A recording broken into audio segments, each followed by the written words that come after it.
नमस्कार दोस्तों। लोग अक्सर ये बात करते हैं कि आयुर्वेद में परिणाम धीमा मिलता है। तो क्या ये सच है? और कितनी हद तक ये बात सही है, कितनी हद तक ये बात गलत है? क्या आयुर्वेद में भी क्या तेजी से परिणाम मिल सकता है? क्या ये सिर्फ कहने की बात है? दोस्तों, आयुर्वेद में जो परिणाम धीमा मिलता है उसकी वजह रहती है। जहाँ पे परिणाम ना के बराबर मिलता है वहां पे आयुर्वेद रिजल्ट बहुत अच्छे से दे रहा है। लोगों को परिणाम धीमा मिलता है क्योंकि अक्सर रोगी आयुर्वेद में तब चिकित्सा का विषय ढूंढते हैं जब उनके किसी ऑर्गन का फेलियर हो जाता है। जैसे कि किडनी खराब हो गई, किडनी के ऑपरेशन करके निकालने की नौबत आ गई, या फिर वो नौबत आती है जब उनकी हड्डियां बेहद ही होल वाली हो जाती है, या यूं कहे कि छेद वाली हो जाती है, उनकी डेंसिटी कम हो जाती है, जैसे कि ऑस्टियोपोरोसिस हो गया। फिर डॉक्टर साहब मना कर देते कि आप चल फिर नहीं सकते। ऐसी परिस्थितियों में जब आप आयुर्वेद में चिकित्सा कराने जाते हो तो हाँ, उसमें वक्त लगता है। किंतु यदि आप शुरुआत से ही छोटी मोटी जो दिक्कतें आने लगती है वहीं से यदि आप आयुर्वेद में चिकित्सा करा दें तो उसमें तकरीबन ना के बराबर के समय में परिणाम प्राप्त हो जाता है। जिसमें आज का जो आधुनिक विज्ञान है वो जो 1 दिन 2 दिन 5 दिन या 10 दिन के समय में परिणाम देता है, वही परिस्थिति यदि आयुर्वेद में चिकित्सा करी जाए, सैद्धांतिक रूप से निदान करा जाए और सैद्धांतिक रूप से यदि चिकित्सा निर्धारित करी जाए, उसका अमल करा जाए तो तकरीबन ना के बराबर समय में उसका परिणाम मिल जाता है। जैसे कि सुबह दिक्कत हुई, शाम तक रोगी रोग से मुक्त हो जाता है। 2 दिन से दिक्कत है तो रोगी तकरीबन 2-3 दिन में तो रोग से मुक्त हो जाता है, उसको औषधि की भी आवश्यकता नहीं रहती है। कुछ ऐसी दिक्कतें भी रहती है, जैसे कि अभी दिक्कत हुई, शुरू आयुर्वेद में आया, आयुर्वेद से चिकित्सा करनी शुरू आरंभ करी, उसका अनुरूप पालन किया, तो जैसे ही वह पालन होता है तत्क्षण 2 सेकंड 5 सेकंड 10 सेकंड का भी समय नहीं लगता, उसी क्षण उसे रोग से शांति मिल जाती है। यहाँ तक कि परिणाम मिलते हैं। किंतु आयुर्वेद में धीमे परिणाम मिलने की कई सारी और वजह भी है, जिनमें से कुछ वजह ये रहती है कि रोगी या फिर रुग्ण के आसपास के लोग या फिर सामान्य लोगों की मानसिकता ऐसी रहती है, उनकी आयुर्वेद की और अपनी मानसिकता और अपेक्षाएं ऐसी रहती है कि उनको अपेक्षाकृत परिणाम नहीं मिल पाता। जैसे कि हमारी बड़ी बड़ी दंत कथाएं हो गई है हिंदू संस्कृति के अनुसार, जिसमें कथाओं में बताया जाता है कि किसी को बहुत ही गंभीर बीमारी हो गई और एक औषध एक बार देते ही वह व्यक्ति ठीक हो जाता है, पुनः पहले की तरह सही हो जाता है। उनकी अपेक्षा रहती है एक बार में एक ही दवाई से वह ठीक हो जाना चाहता है। किंतु जब रुग्ण आयुर्वेद में चिकित्सा कराने के लिए आता है तब उसकी वह परिस्थिति नहीं रहती है। उसकी परिस्थिति वैसे हो जाती है जैसे उसमें बल ही ना हो। बलहीन शरीर में औषध का प्रयोग कर पाना अत्यंत ही दुष्कर हो जाता है। ऐसे में चिकित्सक सबसे पहले रुग्ण के बल की आपूर्ति करता है, उसके पश्चात उसकी एक औषध उसे ठीक करने में अत्यंत ही सहायक हो पाती है। दूसरा, रुग्ण चाहता है कि केवल दवा से ही ठीक होना है।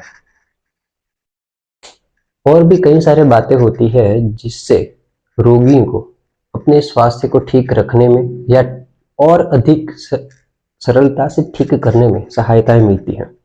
किंतु रुग्ण को वह सब नहीं करना होता है जो आइडियल रूप से या फिर आदर्श रूप से पालन करना चाहिए। वह वे नहीं करने चाहते हैं जो रोग को बढ़ावा देते हैं, रोगी के बल को कम करते हैं और फिर अपेक्षा रखते हैं कि केवल दवा से एक बार में एक ही वक्त से वो तुरंत ठीक हो जाए, तो ये अत्यंत ही दुष्कर हो जाता है। दूसरा, दवा भी रुग्ण अपनी मर्जी से लेना चाहता है। वह अधिकतर चिकित्सक को यह बताते रहता है कि हमें कौन सी दवाई लेनी चाहिए, फिर चिकित्सक उसको यह दवाई बताता है, फिर वह दवाई रुग्ण अपनी मर्जी से लेता है। जैसे कि मान लो कोई औषध है जो आवश्यकता पड़ने पर ही लेनी चाहिए, वैसी दवाई चिकित्सक यदि बताता है जो अत्यंत प्रभावी होती है, अत्यंत ही लाभकारक होती है और उस रोगी के लिए या उस रुग्ण के लिए उस वक्त के लिए सबसे श्रेष्ठ होती है, वह रोगी और रुग्ण अपनी परिस्थिति के अनुसार दवाई ना लेते हुए आवश्यकता के उपरांत भी वह दवाई लेता है।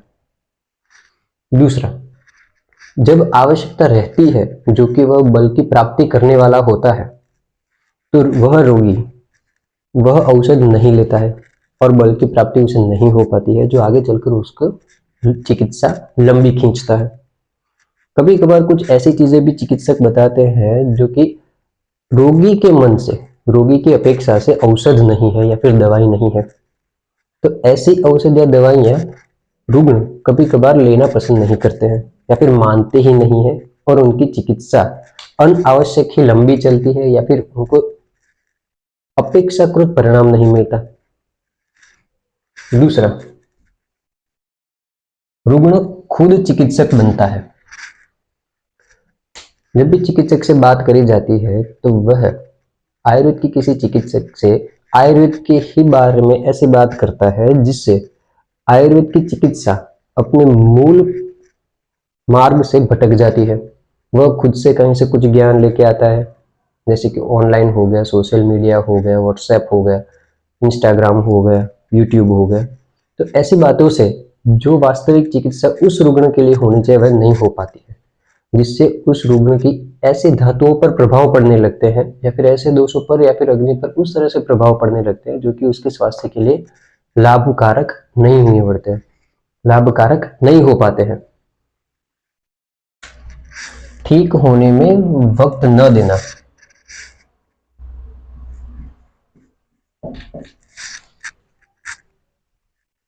अक्सर कुछ परिस्थितियां ऐसी रहती है जिसमें रोगी को ठीक होने के लिए वक्त लगता है, जैसे कि 1 दिन हो गया, 2 दिन हो गया या 3 दिन हो गया।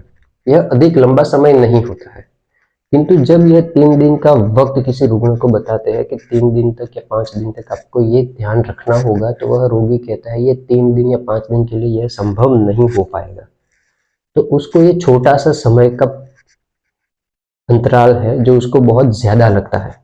वास्तव में किसी अन्य रोग के मुकाबले जिसमें महीने या सालों लग जाते हैं या फिर कुछ ऐसी दिक्कतें होती है जो आधुनिक चिकित्सा विज्ञान में उसको दवाइयाँ जिंदगी भर के लिए खाने को बोला जाता है, उस हिसाब से यह 5 दिन का समय अधिक नहीं है। तो यह 5 दिन का समय अधिक नहीं होने के बावजूद भी रुग्ण या रोगी को या फिर उसके सहवासियों को ऐसा लगता है कि यह ज्यादा है। फिर एक कारण यह भी है कि आयुर्वेद के अनुसार सैद्धांतिक निदान और सैद्धांतिक चिकित्सा पद्धति का अभाव रहता है। इसकी वजह रहती है कि रुग्ण को जो भी परीक्षा करनी चाहिए, चिकित्सक द्वारा जो भी परीक्षाएं रहती है, वह परीक्षाएं आधुनिक मापदंड से बिल्कुल ही भिन्न है। वह अक्सर चिकित्सक के अनुमान, युक्ति या अनुभव के ऊपर आधारित रहते हैं। ऐसे में उसका कोई लिखित अंक में या फिर प्रत्यक्ष कर पाना संभव नहीं हो पाता है या फिर अत्यंत ही कठिन हो पाता है। ऐसे में उसकी स्वीकृति रुग्ण द्वारा या उसके किसी और मित्र या फिर घर के सदस्य द्वारा स्वीकार कर पाना कठिन हो पाता है। ऐसे में उसका निदान सही से नहीं हो पाता। निदान सही से ना स्वीकृत हो पाने के कारण चिकित्सा पद्धति जो निर्धारित करी जाती है, वह चिकित्सा पद्धति आधुनिक चिकित्सा के अनुरूप न होने के कारण या फिर उससे अत्यंत ही भिन्न होने के कारण इसका स्वीकार भी रोगियां कम ही करते हैं। यह चिकित्सा पद्धति जो सुनिश्चित करी जाती है वह रोगी के बल, अग्नि, उसकी अन्य क्रियाएं, शरीर की सामान्य क्रियाएं, प्रतिक्रियाएं सबको ध्यान में रख के ही बनाया जाता है। किंतु आधुनिक विज्ञान के ऊपर यह उतना सरलता से प्रभावी नहीं हो पाता या फिर उतना सरलता से दिखाना या साबित कर पाना नहीं हो पाता। इसकी वजह से इसका स्वीकार भी कम ही होता है। आज के समय में आयुर्वेद चिकित्सा का एक यह मापदंड रहता है कि रुग्ण का पहले का खून का जांच, बाद का खून का जांच या फिर पेशाब की जांच या फिर किसी रेडियोलॉजी रिपोर्ट या फिर फंक्शनल इन्वेस्टिगेशन वगैरह पहले और बाद में करा करके इस चिकित्सा का निर्धारण या फिर उसकी साबिती करी जाती है और यह साबित भी होता है। एक और चीज रहती है कि जो प्रैक्टिस अक्सर जो चिकित्सक करते हैं वह रुग्ण के अनुसार करते हैं। रुग्ण जो अक्सर केवल दवा से ठीक होना चाहते हैं, तो चिकित्सक को अनावश्यक ही उस रुग्ण को केवल औषध देना पड़ता है। रुग्ण सामने से औषध मांगते हैं जो कि ठीक नहीं होने का कारण है। आयुर्वेद में लोग यह मानते हैं कि आयुर्वेद चिकित्सा यानी आयुर्वेद के काढ़े, उसके चूर्ण, उसकी वटी या गोलियां, ऐसा कुछ होता है, किंतु ऐसा नहीं होता। आयुर्वेद में चिकित्सा के कई सारे अलग अलग तरीके होते हैं। कुछ लोग केवल पंचकर्म भी मानते हैं, कुछ लोग केवल शिरोधारा मानते हैं, कुछ लोग केवल मसाज करना या फिर स्टीम देना मानते हैं। ये सारे उन लोगों को आयुर्वेद समझ में आता है, किंतु आयुर्वेद केवल औषध का ज्ञान नहीं है। आयुर्वेद केवल औषध ही नहीं है, उसमें बहुत सारी चीजें होती हैं जो कि लोगों को स्वीकार करना आवश्यक है। लोगों के मन में ऐसा भी सोचा जाता है, लोग यह भी मानते हैं किसी कारण लकवा ग्रस्त व्यक्ति हो जाता है, किसी कारण व्यक्ति को पेट में पानी भरने लगता है, हाथों पैरों पे सूजन चढ़ने लगती है, सांस की दिक्कत आने लगती है, तो लोग यह सोचते हैं कि क्या ऐसी बीमारियों की कोई दवाई या फिर कोई इलाज है क्या आयुर्वेद में? तो हाँ, होता है, किंतु लोगों को केवल एक अंग्रेजी नाम से यदि चिकित्सा कराया जाए तो यह नहीं हो पाता, क्योंकि आयुर्वेद का निदान करना या फिर डायग्नोस करना, ये सबके अपने मौलिक तरीके हैं, अपने भिन्न तरीके हैं। दूसरा, रुग्ण का स्वास्थ्य के प्रति बेदरकार होना, स्वास्थ्य का सही ज्ञान न होना। अक्सर ये रहता है कि रुग्ण को यह समझ ही नहीं आता कि उसका स्वास्थ्य कब बिगड़ रहा है, कब उसको चिकित्सा करानी आरंभ कर देनी चाहिए, कब उसको अपने स्वास्थ्य के प्रति ध्यान देना शुरू करना चाहिए।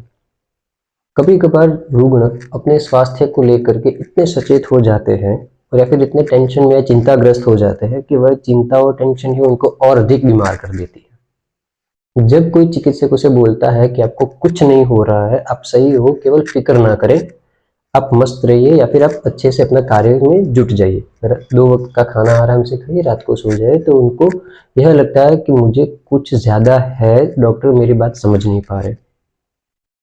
किंतु ऐसा नहीं होता है, वह केवल चिंता से ग्रस्त रहता है, उसको आराम की ओर ना सोचने की जरूरत है। दूसरा, स्वास्थ्य के प्रति बेदरकार, जैसे कि किसी रुग्ण होता है जो लगता है कि इसको कुछ दिक्कत नहीं है, क्योंकि वह अधिकतर कोई लक्षण नहीं देते, कोई महसूस होने वाला लक्षण नहीं देते, जैसे दर्द होना या जलन होना या फिर ठंडा पड़ जाना, कोई चीज का काम न करना, हाथ अचानक से जूठा पड़ जाना, पैर जूठा पड़ जाना, या फिर पेशाब न निकलना, या फिर मल की प्रवृत्ति न होना। तो ऐसी बड़ी कोई दिक्कतें नहीं होती है, तो लोग को लगता है कि यह कोई बड़ी बात नहीं है। जैसे कि पेट का फूल के बाहर हो जाना, कई सारे ऐसे लोग होते हैं जिनका पेट अक्सर इतना बड़ा होता है कि वह हाथ पैर के मुकाबले अलग से दिखता है। यह एक ऐसा लक्षण है, ऐसा संकेत है कि हाँ, शरीर में बहुत सारी बीमारियां एक साथ घर कर चुकी है। तो लोगों को लगता है कि ये छोटी बात है, इसको ध्यान में ना रखें तो चलेगा, किंतु यह दिक्कत बड़ी होती है। कभी कभार चलने में दिक्कत आती है, थोड़ा सा चलते हैं थक जाते हैं, छोटी सी उम्र 40 या 50 साल की उम्र में ऐसा हो जाता है, कभी कभार 30 साल की उम्र में भी होता है। कभी कभार घुटनों का दर्द या कमर का दर्द भी ऐसा रहता है कि वो लोग जब तक चीख ना निकल जाए तब तक चिकित्सा के लिए आगे नहीं बढ़ते हैं। कभी कभार ऐसा रहता है कि जब उनसे सहन नहीं होता है तब भी जाकर के मार्केट से एक ऐसी दवाई लेकर के आते हैं जिससे उनको दर्द में थोड़ा सा हल्का सा राहत मिल जाता है, ना कि उसकी सही से चिकित्सा कराते हैं। दूसरा, कमजोरी। कमजोरी को भी लोग ऐसे नजरअंदाज कर देते हैं कि जैसे हाँ ठीक है, अभी है कल नहीं होगा, या फिर अभी है थोड़ा सो लेंगे तो शाम को नहीं होगा। दूसरा, नींद। लोगों को रात रात भर नींद नहीं आती है, फिर भी लोग ठीक है नींद नहीं आ रही है तो सुबह देरी से उठते हैं, देरी से सोते हैं, देरी से उठते हैं, कभी कभार दोपहर में भी सो जाते हैं। कभी कभार कुछ ऐसी चीजें होती है कि नींद के लिए वे गोलियां खाते हैं और गोलियां खाने के बाद भी फिर उनको नींद नहीं आती। कभी कभार 2 3 4 तरह की अलग अलग गोलियां खाते हैं जो उनको नींद लाने के लिए दी जाती है, फिर भी उनको नींद आने में फिर भी दिक्कत रहती है। तो ये नींद आना जो एक सामान्य प्रतिक्रिया शरीर की रहती है, वह जब बिगड़ती है तो यह एक बड़ा संकेत है कि आपका स्वास्थ्य अत्यंत ही संकट में है, तब आपको अच्छे से चिकित्सा की आवश्यकता है। दूसरा, आयुर्वेद विशेषज्ञ के अनुरूप रोगी का न रहना, किसी के बहकावे में आ जाना, घर के अन्य सदस्य मित्र वगैरह के। यह भी रहता है कि जब भी कोई चिकित्सक अपने रुग्ण को कुछ मार्गदर्शन देता है कि उसको ये सारी 4, 5 या 6 बातों का ख्याल रखना है, लेकिन वह ख्याल जानबूझ के नहीं रखता है, चाहे अपने आलस के कारण हो या फिर चाहे वह चिकित्सक की बात को अनसुना करना चाहता हो या फिर वह भूल जाता हो।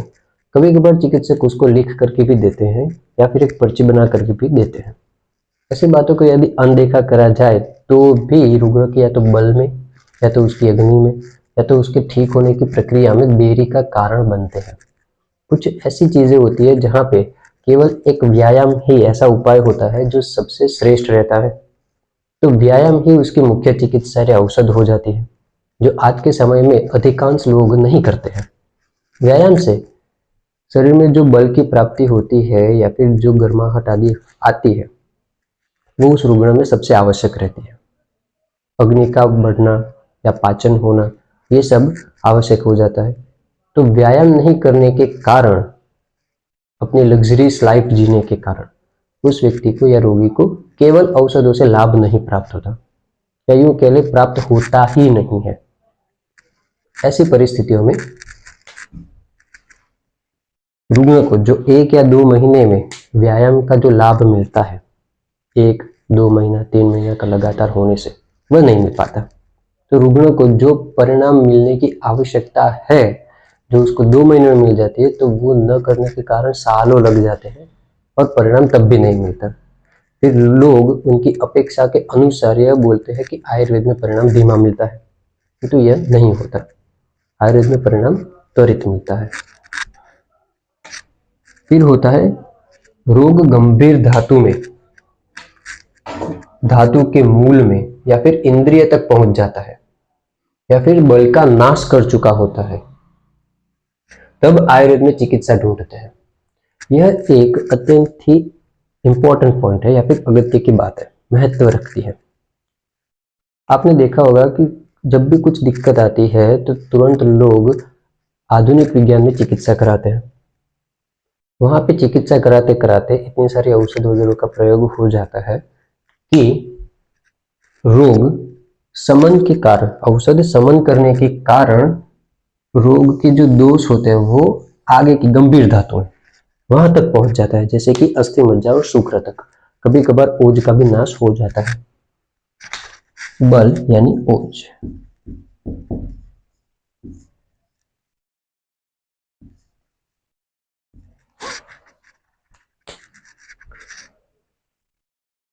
गंभीर धातु या फिर यह शब्द क्या है?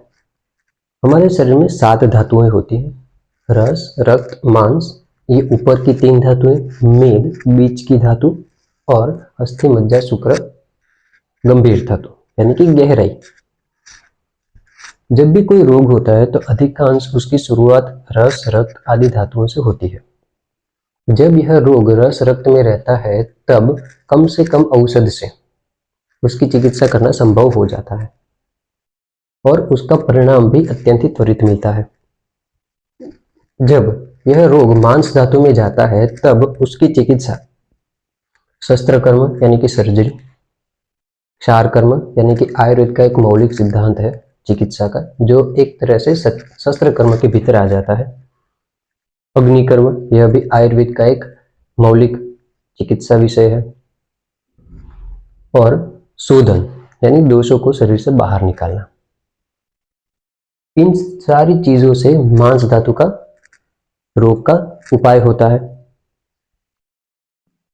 लेकिन जब यह रोग मेद धातु में घुसता है तब प्रमेह, मोटापा, पतलापन होना, ये रोग होने लगते हैं।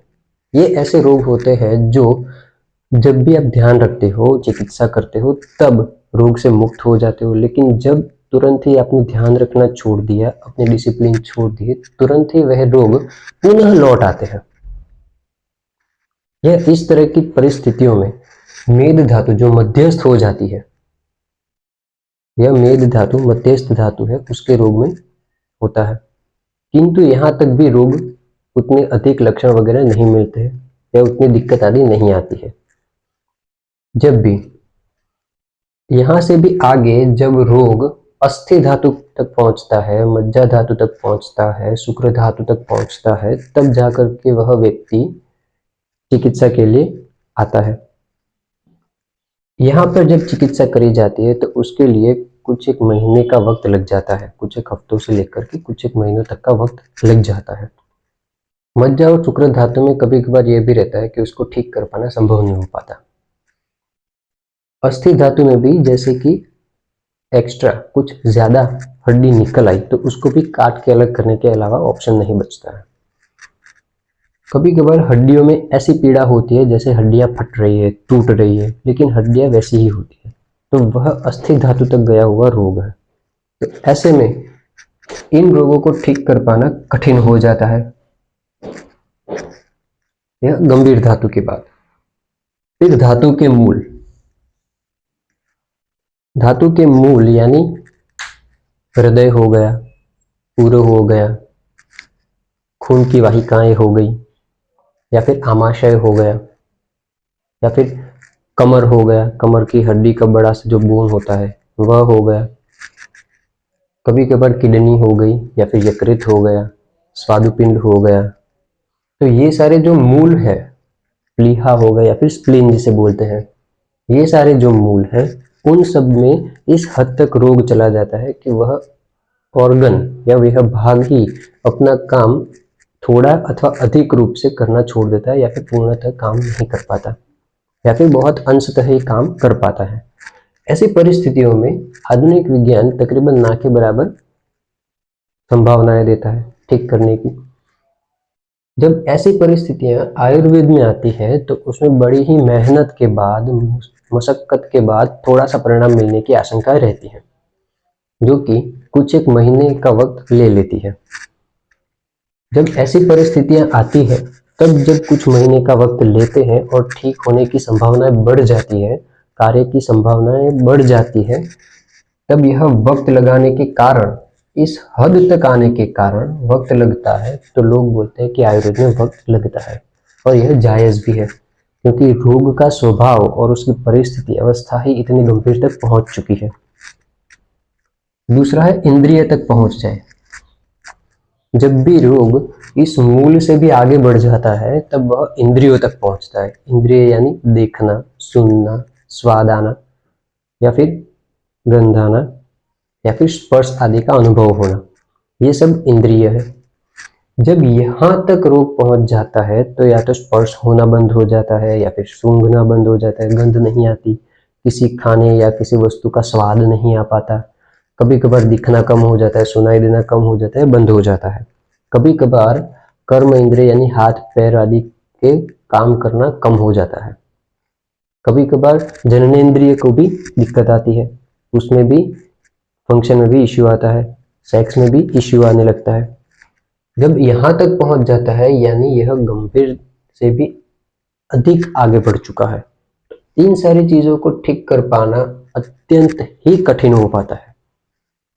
यहाँ पर जो दिक्कतें आती है धातु मूल वाले रोग में, उससे अधिक या उतनी ही दिक्कतें इंद्रिय तक पहुंचे हुए रोग में आती है।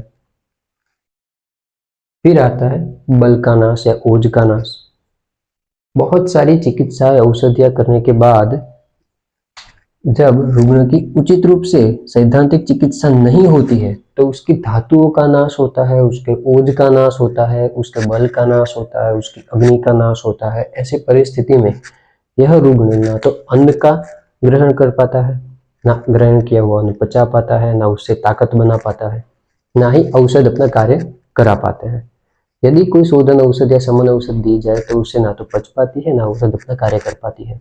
शोधन औषध दे दी तो यह औषध दोषों को बाहर निकालने के साथ साथ अंशतः यदि धातु बाहर निकाल दे तो रुग्ण के बल का तुरंत नाश होने के कारण उसको मृत्यु तक का भय रहता है। ऐसी परिस्थितियों में रुग्ण को ठीक करना, उसके बल को बढ़ाते बढ़ाते उस रुग्ण की चिकित्सा करना अत्यंत आवश्यक हो जाता है, और यह काम समय लेता है, जिससे लोगों को लगता है कि आयुर्वेद में परिणाम धीमा मिलता है। अक्सर ये चीज भी होती है, अधिकांश फार्मा कंपनियां आयुर्वेद में बहुत सारी है जो कि कई अलग अलग तरह की दवाइयां बनाती है। और और नज़दीकी चिकित्सक या फिर किसी राज्य या फिर जिले के चिकित्सकों से मिलते रहते हैं। उनको बताते रहते हैं कि हमने इस तरह का कोई दवाई बनाया है, ये इस तरह के समस्याओं में कारगर है। इनमें होता यूं है कि चिकित्सक को जो दिक्कत आती है रुग्ण को ठीक करने के लिए, तो उसको जिस तरह की अनुरूप औषध की आवश्यकता रहती है वह न दे करके फार्मा कंपनी के द्वारा बनाई हुई दवा देते हैं।